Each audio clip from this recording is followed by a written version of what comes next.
नमस्कार। इस वक्त की एक बड़ी खबर आपको दिल्ली से बता रहे हैं। दिल्ली सरकार ने शराब के ऊपर एक बड़ा फैसला लिया है, क्योंकि कल दिल्ली में शराब की दुकानें खोल दी गई थी और उसके बाद वहां पर लंबी लाइनें दिखाई दी थी, जिसकी वजह से प्रशासनिक व्यवस्था बिगड़ गई थी।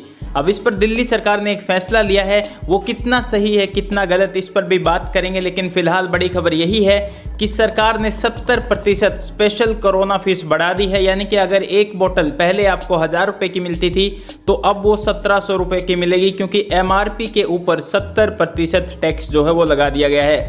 ये एक तरह से स्पेशल कोरोना फीस के नाम से लगाया गया है। जब तक कोरोना की स्थिति रहेगी तब तक ये अप्लाई रहेगा और मंगलवार से इसको जारी कर दिया गया है।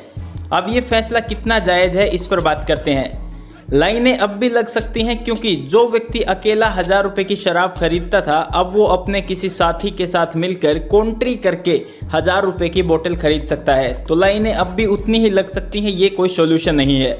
इसके पीछे सरकार की एक ही मंशा नज़र आती है, वो है टैक्स कलेक्शन और रेवेन्यू जनरेशन।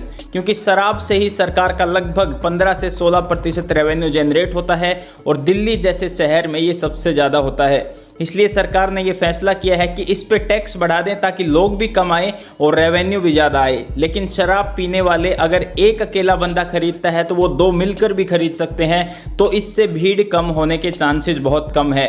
कम से कम सरकार को ये फैसला लेना चाहिए कि जब तक कोरोना नहीं खत्म होता तब तक शराब के ठेके बंद रखे जाएं।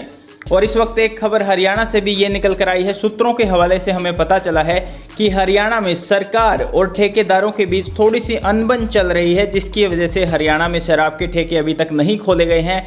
अगर वो अनबन ठीक हो जाए तो हरियाणा सरकार भी इस प्लानिंग में है कि हरियाणा के अंदर शराब के ठेके खोल दिए जाएं। इस पर जो भी बड़ी अपडेट आएगी सबसे पहले आप तक पहुंचाने की कोशिश करेंगे। तमाम बड़ी खबरों के लिए हमारे चैनल